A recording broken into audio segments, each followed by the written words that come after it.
Today we're going to be making lasagna, and as the first step for the lasagna we have to make bechamel sauce, because the lasagna that I make it with mozzarella cheese, Parmesan cheese, and meat sauce, or if it's a vegetarian pasta, I skip the meat sauce, use vegetables, sliced vegetables, but always, at least in the lasagnas that I make, I use bechamel sauce. Bechamel sauce is also known as white sauce. It's one of the French classic sauces. It's a combination of fat, of butter, and flour, and then milk. Hot milk is added to it, and it forms a very smooth, rich sauce that you can use in so many different dishes. Essential ingredients of bechamel sauce are salt and nutmeg. I use whole nutmeg and a grater.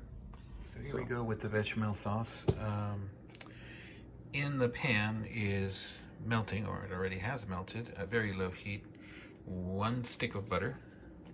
So 1 stick of butter equals 1/2 cup, as you can see there. In bechamel, it's equal amounts of fat and flour. Now for the flour today, I'm using Wondra flour, which is, technically speaking, not really a flour at all. So what they do with, what the Wondra people do, or the gold medal people do, is they take flour and they mix it with water, they spread it out extremely thinly, and then they bake it into like a very thin cookie. I've seen a video on this. And then they take that cookie and they grind it up into this, into just the flour. So why use Wondra flour versus just regular flour? Well, the whole purpose of mixing the flour together with the butter and then cooking it over low heat for some period of time is to make a roux. Basically cook the flour, just dump it all in there, to cook the flour and get rid of the raw flour taste. And in Wondra, with Wondra, you don't have that raw flour taste because the flour's already been cooked one time. So here we go. This part is kind of slow, and I still cook it a little bit, you know, even though it's Wondra flour, I still will cook it to allow the butter to fully mix with the flour and make the roux. So this is called, this particular concoction here of fat with flour is called the roux, R-O-U-X. And it's the basis of many sauces. It's the basis of a lot of things you do in Cajun cooking as well. And here we go with the roux. In the meantime, I have heating up in this pot a lot of milk. And when this milk warms up and this butter and flour concoction is well mixed and well toasted, I'm going to be moving this milk to this pot and stirring it like crazy, keeping it always moving, to which I will add salt. And then I'm going to grate in some nutmeg, and that's it. That's basically the sauce. And then you just keep stirring it until the bechamel achieves the consistency that you like. I am going for a not very thick bechamel today, because why? Because I'm going to use this to make lasagna, and I'm using pre-cooked lasagna sheets. I don't usually use pre-cooked lasagna sheets, but I'm making this video in the time of the great COVID-19 pandemic, and just the pre-cooked lasagna is what sheets is what I could find. So when you use the pre-cooked lasagna sheets, basically you have to rehydrate them in the lasagna, which means that you're going to start out with a particularly soupy lasagna. It's going to be very wet, and then of course when it cooks, the pre-cooked lasagna sheets absorb a good part of that liquid, so you end up with the perfect consistency. But what that means is that the bechamel that I'm going to use cannot be too thick. I took a little break here to clean up, set up some things for the next steps, and once this heats up a little bit more, which it will very quickly, we're going to start adding the milk to it. The milk can go in pretty much all at one time. waiting for this to get hot. It's interesting, the back of your hands are more sensitive to heat than the front of your hand. So when you want to gauge the temperature of something, when you put the back of your hand over something, you can tell if it's hot more easily than with the palm of your hand. Strange but true. So it's actually quite a bit of milk I have for only a cup's worth of roux, because this is what it is. It's a half a cup of flour and a half a cup of butter. So the roux is only 1 cup, and I have quite a lot of milk. But as I mentioned before, if I'm going to use this for lasagna, I'm using the pre-cooked sheets for lasagna, the oven ready as they call it. These are basically cooked and then dehydrated. So you want everything, if you're going to use these in your lasagna, you have to make sure that you have a lot of liquid in the lasagna when you put it together in the pan, because the lasagna, the noodles will absorb that liquid, and if you don't have enough liquid, it's going to pull the liquid out of your sauce, out of your bechamel, and you're going to end up with a very dry, hard lasagna, which is not my idea of a good lasagna. So we're going to be a very, very liquidy bechamel. We're going to make one. It's not going to be too thick. This is good. It's hot enough that it's going to mix up right away.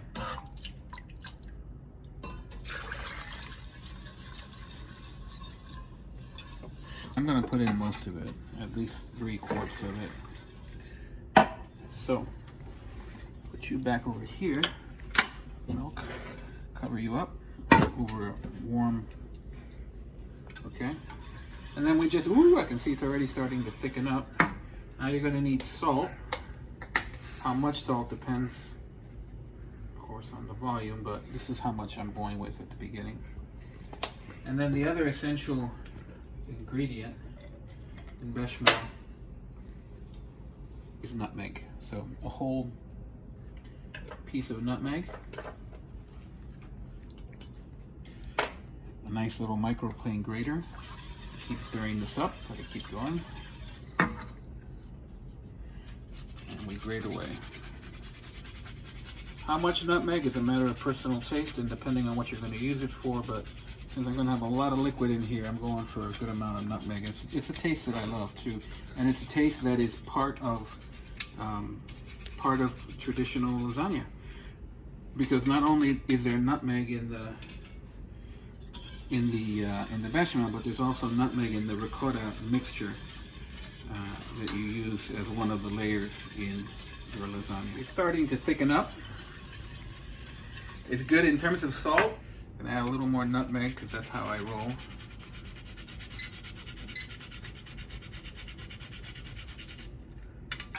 And the nutmeg fell in the and that, that's part of cooking. Really? Part of my cooking anyway. When we spoon it out, here we go. Here it is. All right, so the piece of stray nutmeg has been successfully retrieved.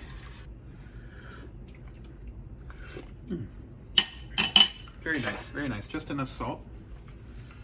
And I can see it's getting thicker. But you know what? I want it to be thicker, even a little bit more thicker than this, and more than that, even more than that, I want it to be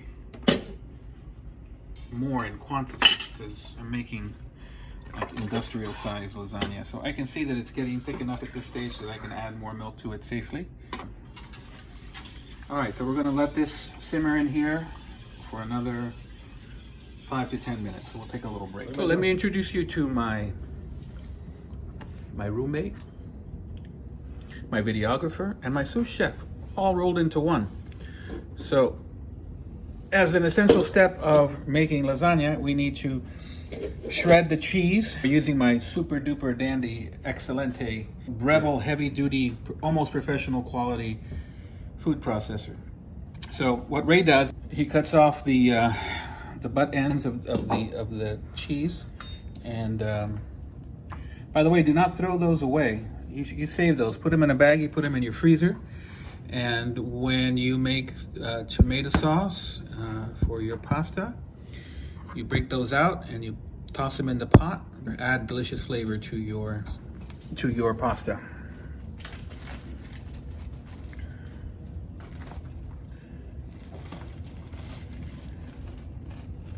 we're ready to put the cheese in the Breville tube. There we go. And there's the pusher. Pusher man. Parmesan is shredded. Beautiful, beautiful. Very tight fit. Beautiful amount. We have some mozzarella cheese. It's also going to go through the shredding process. And because of the size, we're going to cut it. Ray's going to cut it down the middle so it'll fit more easily in the feeding tube.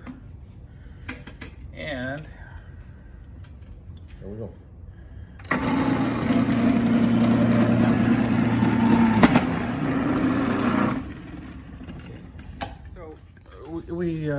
We started to shred the mozzarella using the same blade that we used to shred this, and it's looking a little too powdery for my taste. It's looking too fine. So this is what we use. Yeah. So we're switching to this one here, which is actually a vegetable slicer. We're gonna see how this turns out.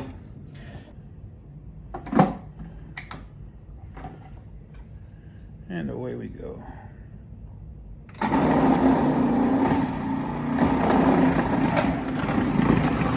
Good. That's good. Lines right up.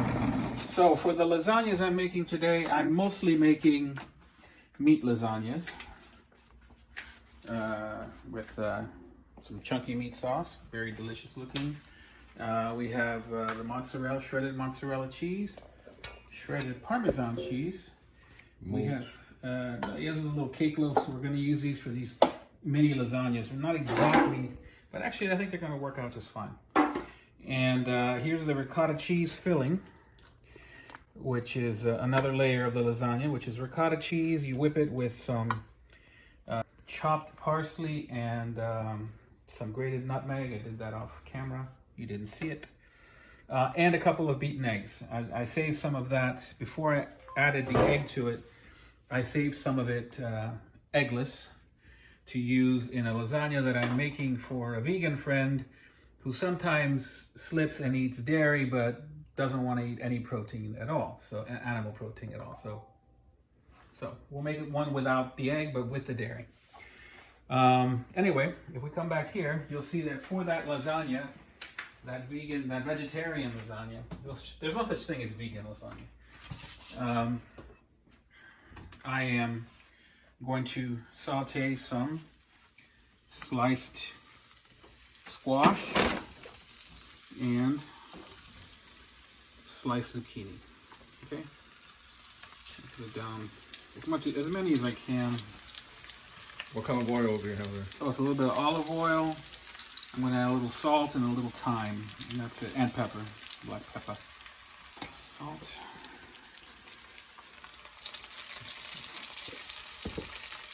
And pepper.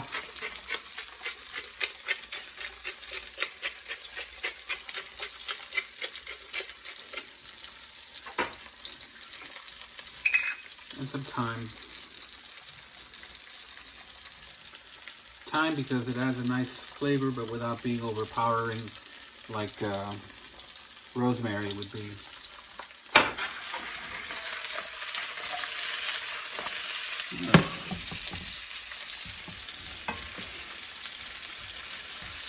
We don't want them to be mushy. We want them to be al dente, which means that they'll be somewhat firm. We're going for the zucchini. Oops.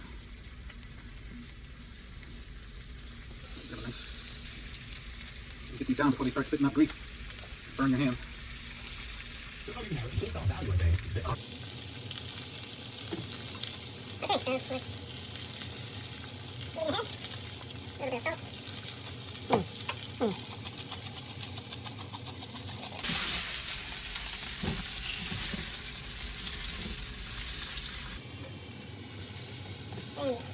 A little bit brown on both sides, what I like to get to.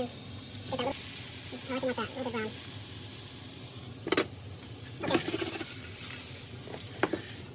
Okay, so we're ready to assemble the lasagnas, both the meat and the vegetable lasagna. And the most important first step is to pour yourself a glass of wine. Now these are cake pans, you know, you bake bread in them, but the most important thing in lasagna is the depth of the pan. And so I wanted a small pan. I wanted it fairly deep. I'm probably not going to fill it all the way up to the top because that would be ridiculous, but I wanted it fairly deep, and I wanted it so I could fit this. This is the oven ready lasagna sheet. And look at this. It's a beautiful thing. It fits in there like it was made for it. So a little bit of excess on the side. So we're going to start off with the bechamel. As you can see, it's quite watery. That's okay. And as it turned out this time, my meat sauce, I got a little ambitious with the meat, and so there's more meat than sauce. There's more meat than liquid there. So it's not a particularly liquid sauce, as you'll notice here. It's more like just meat with tomatoes. So this really had to be liquidy to get it. Boom. Boom. Boom. Boom. Now the next layer can be a lot of different things, but I like the bottom layer to be the ricotta. That's what I usually do. So we'll get the ricotta, nice dollop of ricotta.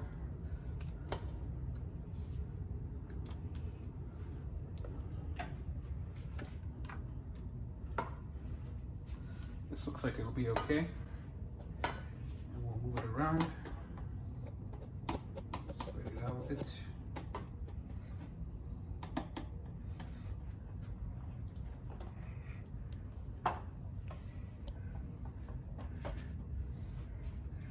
These videos are a little bit long, but I'm relying upon my video editor who happens to be my daughter, Amanda. She'll trim them down to the essential length, perform her usual multimedia magic to make them look seamless and well integrated. And Not too long. not too long, exactly. No,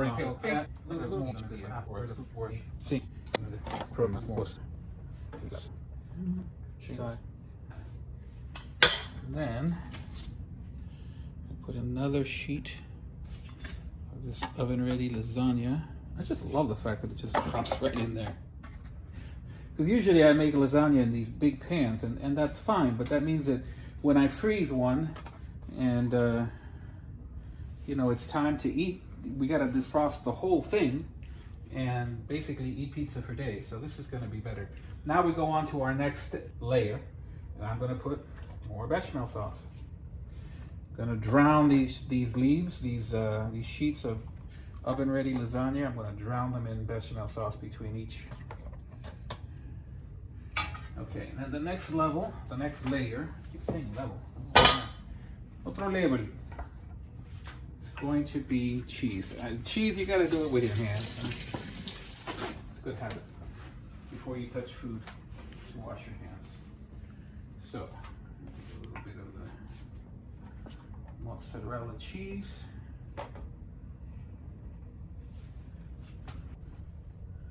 More mozzarella. The mozzarella cheese like disappears when you bake it. It really does. You think you're putting in so much mozzarella, but then when you pull it out of the oven and you cut into it, you realize that the mozzarella cheese really dissipates quite a bit. So even though it looks like you're putting in a ton, it really is not that much. That looks about right. Now I'll take Parmesan cheese. Not as much Parmesan as mozzarella. Remember, the mozzarella it could be very lightly salted usually when you buy it. It is, but the Parmesan is super salty, super dense and salty. So if you use Parmesan in a dish, be very careful with the amount of salt that you put in it otherwise, because the Parmesan cheese is going to impart a huge amount of salt to whatever it is that you're making.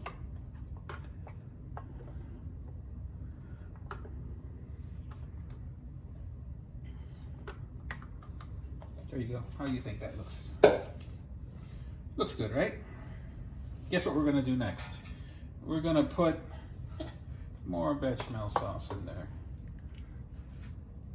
Especially in the cheese layers, because the cheese, you know, without the bechamel, the cheese becomes very, like, sort of hard and chewy. I don't know. I've had lasagnas that are very dense, very dry, and my lasagnas, you know, maybe it's al gusto, you know, maybe it's what you like, maybe it's not what you like, but my lasagnas tend to be very wet. They have a lot of liquid, so when I serve them in soup bowls. So in the meantime, I think we put another sheet down, and which of course means that there will be a little bit more bechamel on top. Yes, Lord. And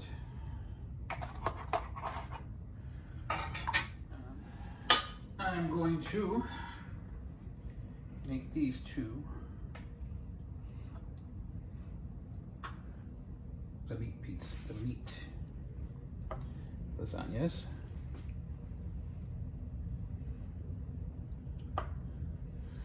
Nice meaty lasagna. I think we're gonna end up filling up these pans, right? I think we're gonna end up filling them up to the top. Yep. Okay.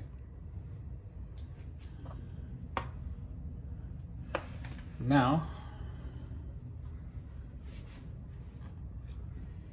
I'm gonna go here with.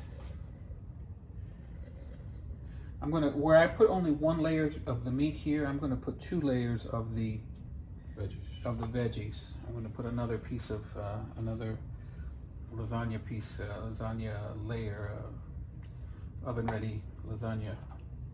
¿Cómo se llama esta huevada? These are zucchinis?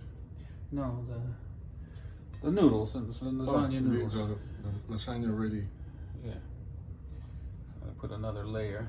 I think I'm gonna double up on the zucchini. Lasagna ready pasta sheet. Yeah, so I'm gonna make two vegetarian lasagnas because I have a couple. I think I have one vegetarian friend, but I have several vegan friends, and I'm sorry, I can't come up with any reasonable substitute of a lasagna made strictly according to vegan precepts. I don't know. I don't see it. Because lasagna, you gotta have cheese, and I know there's such a thing as vegan cheese, but let's not fool ourselves. So, so what I'm gonna do is, I'm gonna make this lasagna with dairy products, but with no meat per se. So, for my vegetarian friends, there's no meat or no eggs in it. In the interest of full disclosure, I realized at the as we were finishing this lasagna that the lasagna that I was making with with nothing but dairy products, with no animal protein in it, I realized that I had set aside some of the ricotta mixture before I put the egg in it, which is what this is. I had set it aside so that I could make a lasagna that although it had cheese in it, didn't have any other type of animal product in it. But I forgot to use it. I just spooned in the other ricotta. So I just went and retrieved the zucchini from the other one, from one of them, which I have aside. And now I'm sort of putting this together. And then from here we can sort of go back to where we've reset and we've reloaded. Now I'm going to put back the zucchini. Man, Ray, how am I going to tell that this is the one with the Sharpie? I'm going to put a V for victory on this one.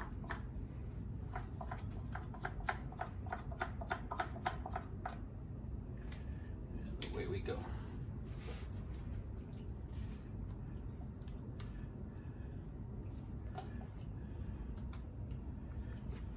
Okay, so once I get the zucchini down, by the way, the zucchini is very good. In the break there we took for a moment, Ray took a piece of baguette with some dipped it in the leftover olive oil with a couple of leftover pieces of zucchini, made himself a zucchini sandwich. How was it, Ray? Awesome. Awesome. Okay, so now we need to add some cheese to this level. Not a lot, just a little bit to bind, you know, to keep the vegetables from moving around a little bit when you're slicing the lasagna and eating the lasagna. You don't want the Now you're talking mozzarella here, right? mozzarella, yeah. You don't want the vegetables to be moving hither and yon, so a little bit of cheese will keep it from moving around too much.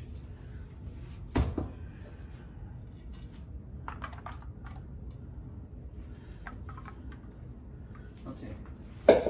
Now, for all of these bad boys, get, yes, you saw it here, more bechamel.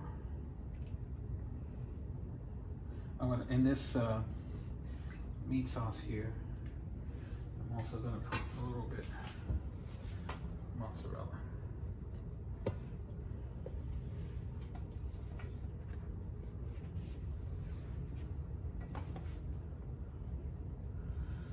This is all the mozzarella cheese that Ray kindly shredded up for me in the super duper Breville food processor. Is that straight up mozzarella, or did you do anything? No, just straight up mozzarella. It's just what you shredded out of the package and exactly what it is. The ricotta cheese is preparada. It has stuff in it. It has, as I said, the beaten egg. It has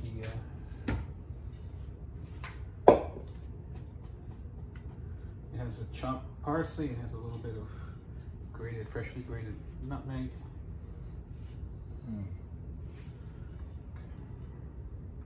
No salt, no pepper for anything? No, doesn't need it. Oh, it has a little bit of salt. Let me be honest. It has a little bit of salt. Okay. So as we get higher up in these pans, the pans are they go out like this, right? So How do they go out? like this, and as you can see, like a V shape. Okay. So as we get closer to the top, they're thinner at the bottom. Yeah. Okay. So all we do is we'll just get ourselves a piece, load it in. All right.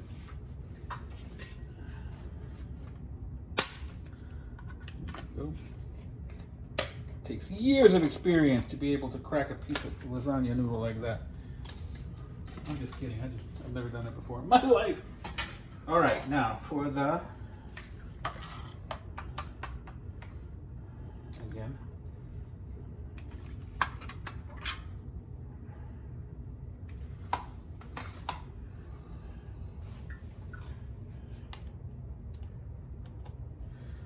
Now for the vegetable lasagna, I'm going to actually have one more layer than I do in the meat lasagna because I laid in the meat pretty heavily in the meat lasagna. But for the vegetable lasagna, it's not as much. Oops, sorry. So I have room to add the squash. So maybe I should have thought about this a bit better. Maybe had a layer of cheese between a layer of squash and a layer of zucchini, but my guess is whoever eats this is not going to complain. And if they do, it'll be the last time I ever give them any of my lasagna, my vegetable lasagna. I made this one time a few years ago in Peru, and I have to say it was just really delicious. And I made it because I didn't have any meat sauce. I said, well, I can make it. I had the cheese, I had everything, but I didn't have any meat sauce. So I said, I'm gonna try making it with some sliced vegetables, some sliced sauteed vegetables. Damn, was it good? So there we go. Yeah. I'll save this oil for you, Ray. You can put it in your bread. Thank you.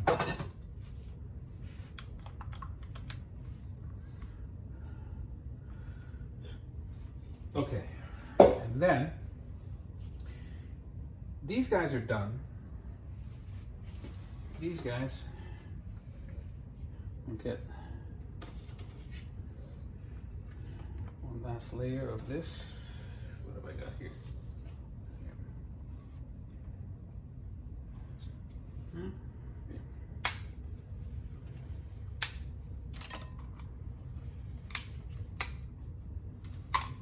Con hasta el culo.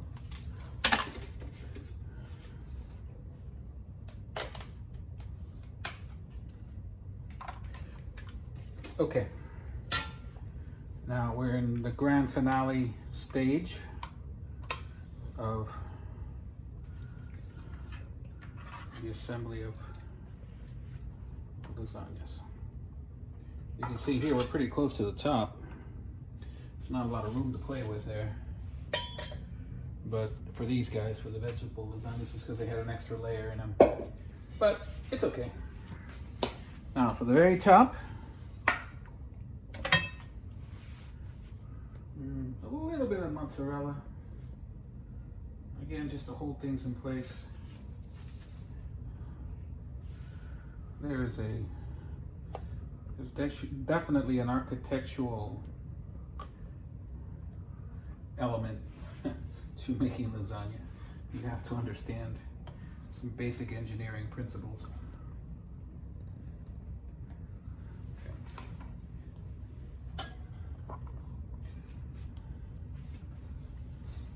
So the last item, the last ingredient at the very tippy top is mozzarella. And then Parmesan cheese. Oh, okay. Yeah, the Parmesan cheese goes on top, and it browns it up, makes a beautiful crust on it. Everybody loves the top piece of lasagna, that top layer with the Parmesan cheese on it. Hard not to love it.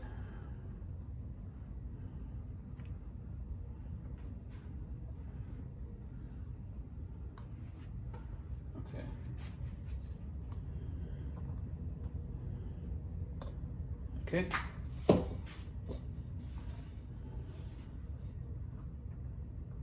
you can be fairly generous with the cheese up top here at this final level, layer, because it will melt. The Parmesan cheese will melt. It'll make it a nice crusty. Yes, delicious crust. Final layer. Okay. And how long is it going to take to cook? Oof, these got to go in the oven for at least an hour. And since they're so deep, it might be even more. Really, you know, when you talk about cooking them, what you're talking about is in this case, with the type of noodle that we're using, you're talking about hydrating the noodles, the oven-ready lasagna noodles. So you're hydrating them. You're bringing them back to life, and you're melting the cheese, and you're fusing all the ingredients together into one whole. So you have to bake it long enough for all of that to come together and solidify and turn into lasagna, because otherwise you just have a bunch of disparate elements that... Okay, there you go. What do you think? 1, 2, 3, 4, 5 lasagnas. And you know what? We're not even close to being done. We're going to make more lasagnas now. What? All right? What? Yeah. Look at all the ingredients we have left. We'll be back soon.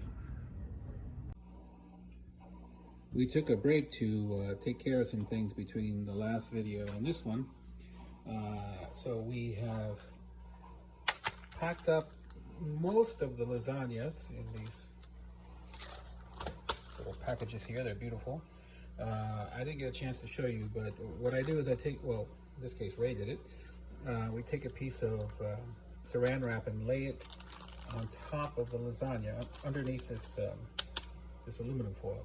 We lay it directly on top, and we press out all of the air to make a seal. That prevents air from forming between the bottom of this aluminum foil and the top of the lasagna.